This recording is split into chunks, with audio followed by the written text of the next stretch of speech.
So today's exercise is on connection and more so a two-way conversation. So let's see if I can just zoom out a little bit here so you can see a bit more of what's going on. This is Jazzy, who used to be very standoffish and sort of stoic, and now she comes up to you and really shows you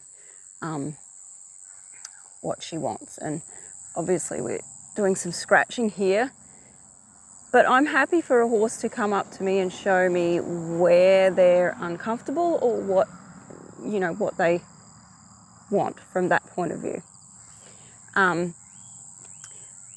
Jazzy also, when we first got her, the only time she would kind of come out of her shell and give us any sort of expression was when we were bringing hay out or feed out. And so she had a really good association with that, obviously. But when it came to do any ridden work or just any groundwork, anything that we were doing, it seemed like she was holding her breath a lot of the time. And especially in the ridden work in the arena, she was compliant, like she would do everything, but she seemed to have a lot of, now, this stuff we're not going to allow. She wants me to scratch her hindquarter, but she's turned her butt towards me to do that. This is where I won't allow that. I'll just move her away again. And then I'll come over here. So I'm coming from the side, right? So I'll come over here and scratch down here where she wants me to scratch. Pardon me. Now, I know that this is a spot that she usually likes scratched. And while I was talking, I probably just didn't see that she was wanting me to go back there because I'm talking to you guys. Anyway, so she's still giving me lots of indications up here with where she wants me to scratch. She's shifting her tail. Now, all of this is not groundbreaking science, but she's, asking me to groom her in the way that horses would mutually groom, because she's figured out that I'm listening enough to actually do that stuff for her. So back to, what's the benefits of this? First of all, she has really come out of her shell. She's more expressive. She comes up to us now, wants to be touched, shows us where she's uncomfortable. And something really fun that she's done lately is she's offering liberty, like offering to work at liberty in the paddock, which is new, very new for her, to want to be engaged, especially in that way at liberty when we're not asking anything of her. But she's wanting to be with us. And it's not about the scratching, by the way. When she was offering liberty, she was just like, slight interruption here, I'll move him away. Yeah, I was actually working with another horse and she came alongside me and she was wanting to trot along with me, and instead of sending her away, which I normally would do when if one horse comes up to another or like kind of interrupts when I'm working with another horse, instead of sending her away, I was like, oh, this is cool, this is new for her that she wants to engage with me. And so I started having her jog along with me at liberty, and she was so fun, like she was really into it.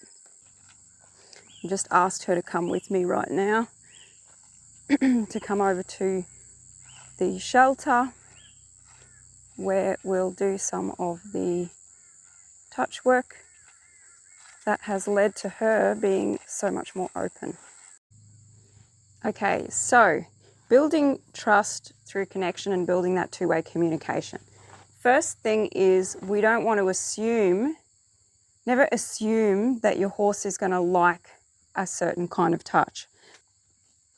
A lot of people want to get right up here and rub really hard on their horses' faces, or they want to get in here and kiss a lot.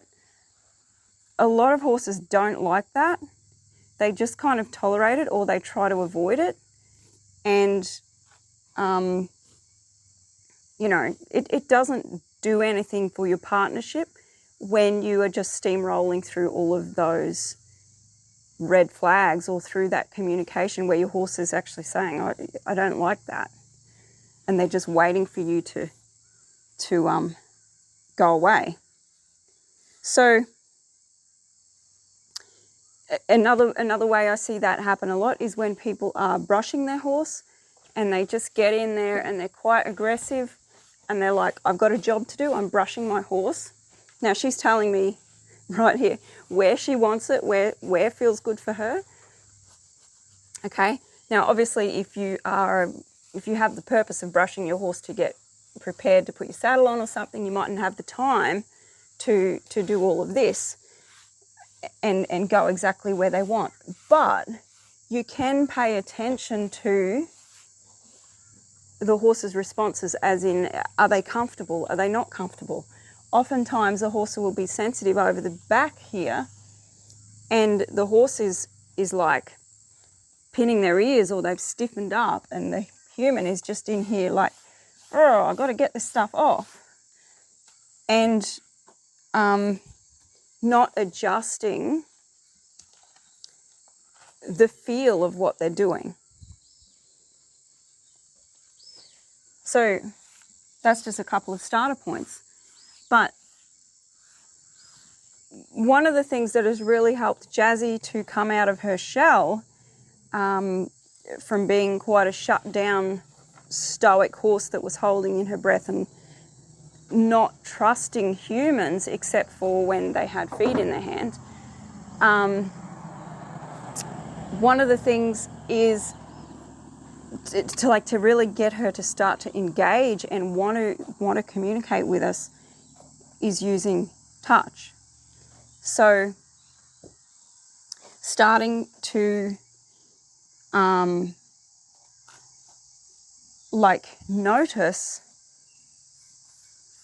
where she likes to be touched. And in the beginning, I was probably just doing like this, maybe over her shoulder. Let me see if I can turn around so you can see a little bit more of what I'm doing here.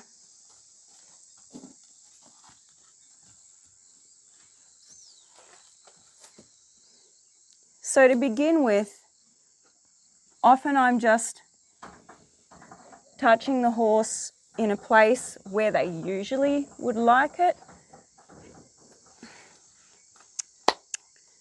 Valera needs a spray again.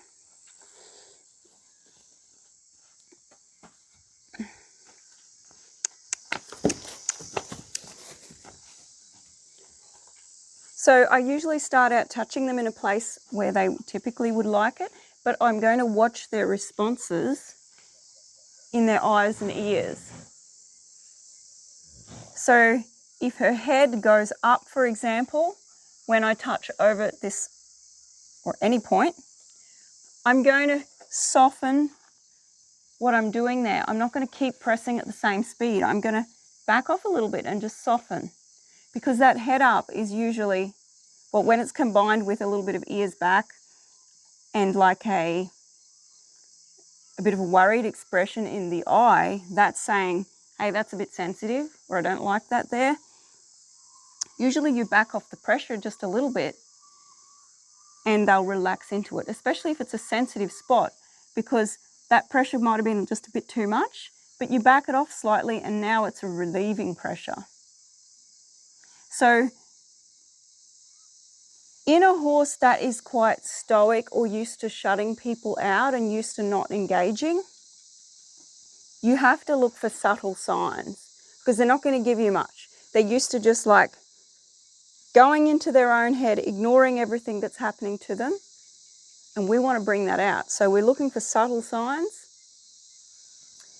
and we want to respond immediately to the communication that they give us. So that's one example. When it seems to be a bit tender, we back off.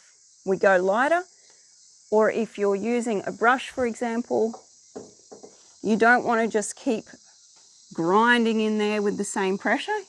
Again, you might back it off. Or if they seem to be a bit irritated, switch to using your hand. If it's still irritating them in that spot, go to a different spot. Search for a spot that they seem to find relief from or relief in. So you might find that they don't want you touching them there at all, but back here it feels good, or up here it feels good. Or maybe you can come forward to their head and neck. And I always want to start with a soft touch. I don't come in and get into like massage mode from the start. I start with an open palm like that, not clenched fingers. I start with an open palm and I just let my hand like mold around their muscle in a really soft way. So the muscle, my hand is so flexible that the muscle is like guiding the shape of my hand. And if you do that and go along really slowly, you're going to find the areas, if you watch your horse's eye, you're going to find the areas that they would like you to stop on and just hold there. And sometimes all it takes is the warmth of your hand resting in that area for them to release the tension there. But the biggest thing is to let their responses guide you. Another example is up here around the pole. A lot of horses can be touchy there,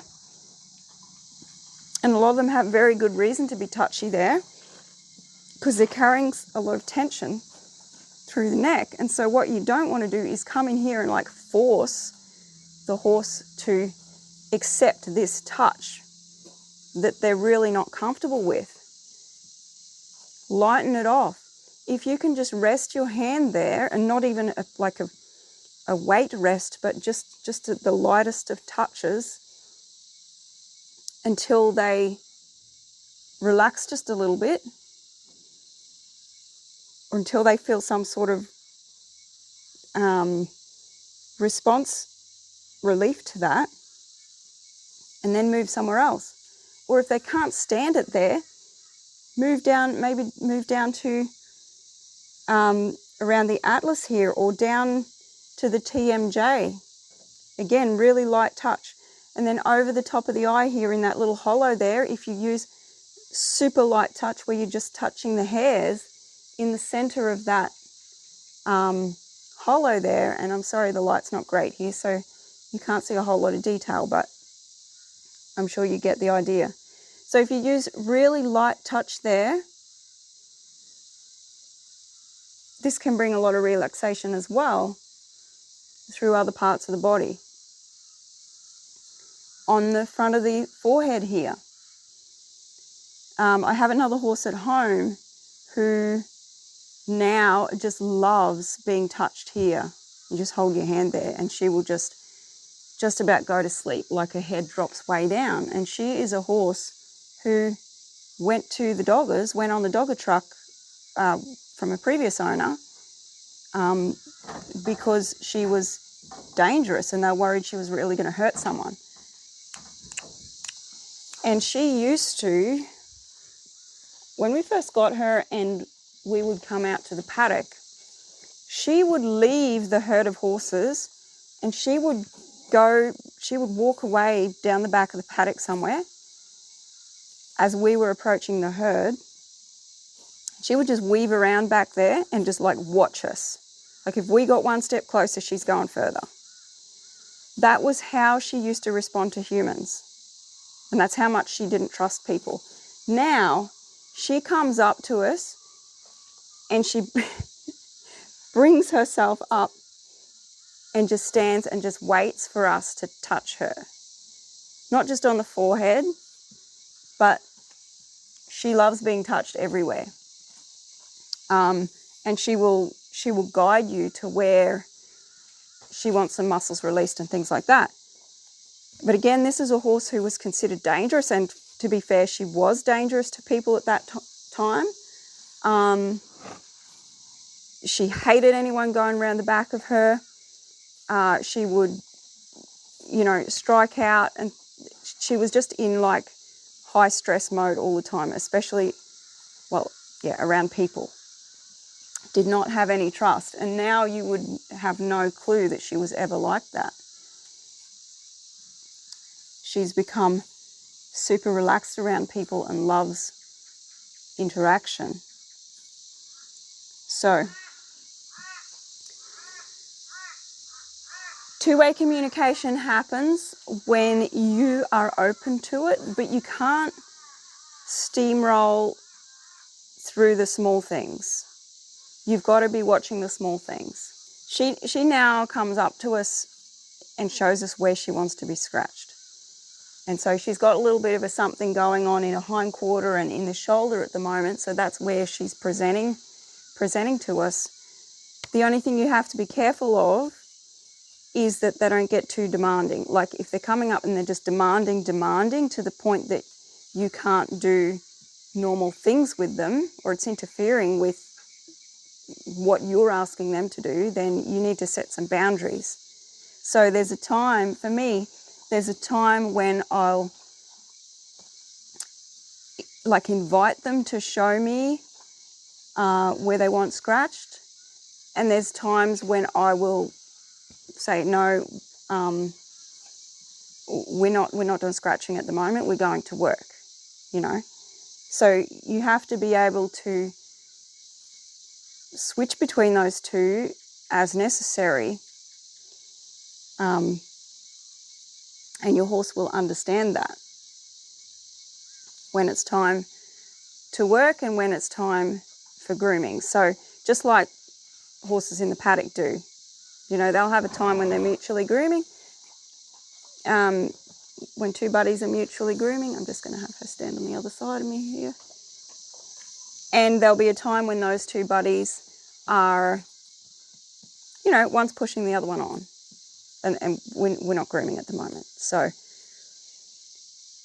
it's all a balance, but clarity in what you're asking makes a big difference. And also just being open to what they're telling you or what they're feeling really adds a lot to your partnership as well.